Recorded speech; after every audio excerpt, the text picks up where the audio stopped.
நம்மளுடைய முதலமைச்சர் தான் ஸ்டைலைட்டை திறந்து வச்சாங்க. அதுக்கு ஒரு போராட்டம் நடத்திலிருந்து யாரெல்லாம் பின்னணி இருந்தாங்க, 9 பேர் இறக்க நேரிட்டது, அதெல்லாம் யார் காரணம்? ஹைட்ரோ கார்பன் யார் கொண்ட, யாருடைய காரணம்? மீத்தேன். அது எதுவுமே அனுமதிக்கல, எல்லாமே தடை பண்ணிட்டு இந்த அரசு வந்து. அதாவது நான் கேட்கறது, அவை முன்னவர் கொண்டு வந்திருக்கக்கூடிய தீர்மானத்தை நீங்கள் ஏற்றுக்கொள்கிறீர்களா இல்லையா என்பதை தெளிவுபடுத்த வேண்டும் என்று கேட்டுக்கொள்கிறேன். நீங்க அதை வரவேற்கிறீங்களா இல்லையா அப்படின்னு ஒரே வார்த்தை சொல்லுங்க. பேரவைத் தலைவர் அவர்கள் அது மட்டும் இல்ல சொன்னாங்க. ஸ்டெர்லைட் கொண்டு வந்தது, மூடினதெல்லாம் சொன்னாங்க. நம்மளுடைய முதலமைச்சர் தான் ஸ்டெர்லைட்டை திறந்து வச்சாங்க. ஸ்டெர்லைட் வேணுமா வேண்டாமாங்கிறது அது வேற விஷயம். ஆனா திறந்து வைத்தது, அது பிறகு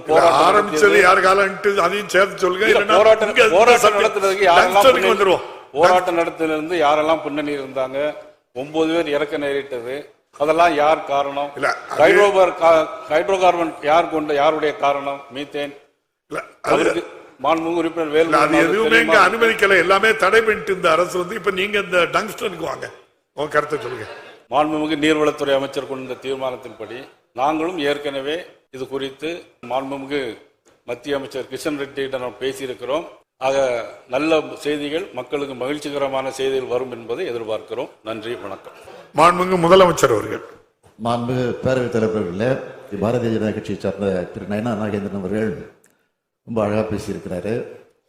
அதாவது நான் கேட்கறது, அவை முன்னவர் கொண்டு வந்திருக்கக்கூடிய தீர்மானத்தை நீங்கள் ஏற்றுக்கொள்கிறீர்களா இல்லையா என்பதை தெளிவுபடுத்த வேண்டும் என்று கேட்டுக்கொள்கிறேன்.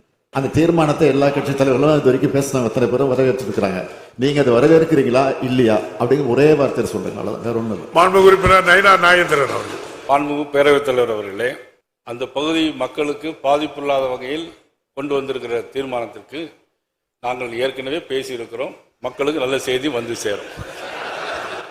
அப்படின்னா நீங்க ஆதரிக்கிறீங்க எடுத்துக்கிடலாம். அப்படித்தானே அந்த தீர்மானத்தை? நன்றி.